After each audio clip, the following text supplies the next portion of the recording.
नमस्कार दोस्तों, मैं नित्यानंद पांडे नित्य साधना में आपका स्वागत करते हैं।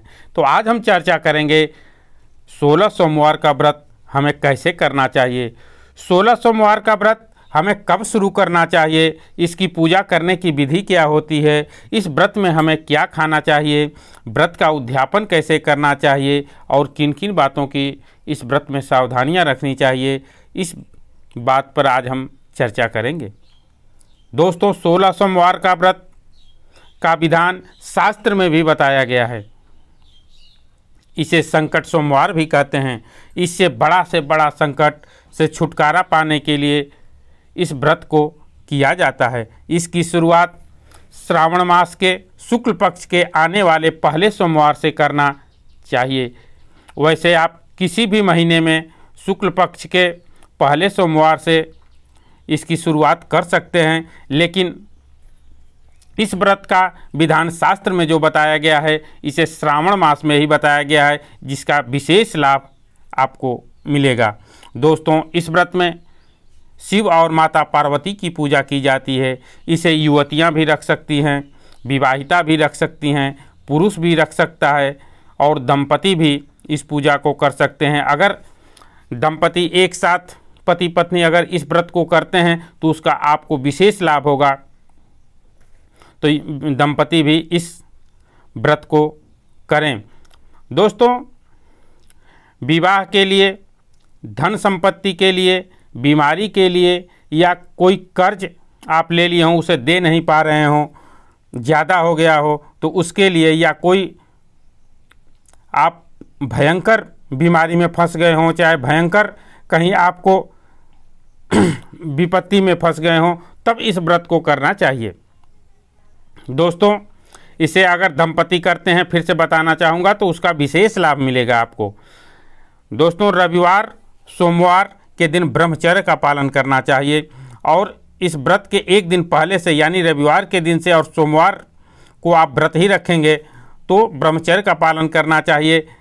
रविवार से ही तामसी भोजन नहीं करना चाहिए, लहसुन प्याज मांस मदिरा का सेवन नहीं करना चाहिए। दोस्तों, सर्वप्रथम सुबह जगें, घर की सफाई करें, स्नान आदि करने के बाद आप अपने पूरे घर में गंगा जल छिड़कें। उसके बाद में दोस्तों एक चीज़ का ध्यान दें, जब आप स्नान के पानी में स्नान करने जा रहे हैं तो स्नान के पानी में काली तिल डाल करके उस दिन स्नान करना चाहिए, उसका विशेष महत्व है। दोस्तों, उसके बाद आप स्नान आदि से निवृत्त होकर के पूजा स्थल पर जाएं, शिव और माता पार्वती का फोटो स्थापित करें। उसके बाद पुष्प और चावल से संकल्प लेकर के इस व्रत को करना चाहिए और अपनी मनोकामना शिव जी और माता पार्वती के समक्ष कहना चाहिए।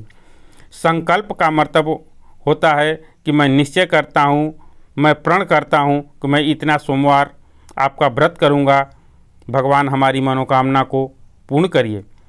उसके बाद दोस्तों, वैसे तो शिव जी का अभिषेक गंगा जल से विशेष माना जाता है, लेकिन अगर आपकी विशेष मनोकामना है तो आप पंचामृत से करें, दूध से करें, दही से करें, शहद से, गन्ने के रस से आदि से आप विशेष मनोकामना के लिए इन सब चीज़ों से आप अभिषेक कर सकते हैं। जैसे अगर गन्ने की रस से आप अगर अभिषेक करते हैं तो लक्ष्मी की प्राप्ति होती है, दूध से अगर आप अभिषेक करते हैं तो पुत्र की प्राप्ति होती है, तिल से अगर भगवान शिव को अर्पित करते हैं तो पाप का नाश होता है, समी का पत्ता अगर आप अर्पित करते हैं तो हर प्रकार के सभी प्रकार के दुखों से मुक्ति मिलती है। उसके बाद दोस्तों, सुबह अगर किसी कारणवश आप पूजा नहीं कर पाते हैं तो शाम को प्रदोष काल में आप पूजा कर सकते हैं। सुबह स्नान आदि के बाद में आप शिव माता पार्वती का पैर छू लें और अपने काम पर चले जाएं और शाम को प्रदोष काल में यानी सूर्यास्त के पहले आपको पूजा कर लेना चाहिए। उसके बाद दोस्तों, पूजा में आप भस्म, पुष्प, फल, आटे का चूरमा, धतूरा, बेलपत्र, भांग आदि अर्पित करें। उसके बाद वहाँ दीपक जला सकते हैं, धूप बत्ती जला सकते हैं। दोस्तों, एक चीज़ और बताना चाहूँगा, अगर हमारी माताएं बहनें हैं, महिला हैं आप, अगर पीरियड आ जाता है तब आप व्रत को छोड़ेंगी नहीं। लगातार 16 सोमवार का व्रत आपको करना होगा। जिस तरह से आप पूजा पाठ करती थी, पूजा पाठ आपको नहीं करना होगा। आप व्रत केवल रखेंगी और अगले दिन उसी तरह से फलाहार कर करके, उसी तरह से आप भोजन ग्रहण करके अपना व्रत का तोड़ेंगी। अगर आप किसी कारणवश बीमार हैं और आपको दवा लेना ज़रूरी है तो आप दवा ले सकती हैं, इससे आपका व्रत नहीं टूटेगा। उसके बाद दोस्तों, अर्पित करने के बाद बेलपत्र और दीपक उपक जला करके आप वहाँ बैठ करके 16 सोमवार की कथा पढ़ें। ओम नमः शिवाय मंत्र का उच्चारण कर सकते हैं। अगर शिव चालीसा पढ़ सकते हैं या शिव जी का कोई आप मंत्र जानते हैं तो मंत्र से भी उच्चारण करके वहाँ बैठ सकते हैं, उच्चारण करें। और उस दिन, अब बात आती है उस दिन आप किस चीज़ों का सेवन करना चाहिए, क्या चीज़ें उस दिन खानी चाहिए। तो उस दिन मीठी चीज़ें खानी चाहिए। शाम को आटे का चूरमा बना करके शिव जी की पूजा कर सकते हैं। सुबह में अगर पूजा करते हैं तब भी उसी तरह से आप पूजा सुबह में भी कर सकते हैं। मालपुआ बना सकते हैं, पुआ बना सकते हैं, दही खा सकते हैं। मालपुआ या चूर्ण भगवान को अर्पित भी कर सकते हैं। उसके अलावा दूध से बनी मिठाई या कोई भी चीज़ आप अर्पित भी कर सकते हैं, उसे खा भी सकते हैं। चाय खा सकते हैं, चाय पी सकते हैं सारी दोस्तों, और मखाना खा सकते हैं। प्रसाद में आटे का चूरमा, फल आदि अर्पित करना चाहिए। अपने जो आप खाते हैं प्रसाद,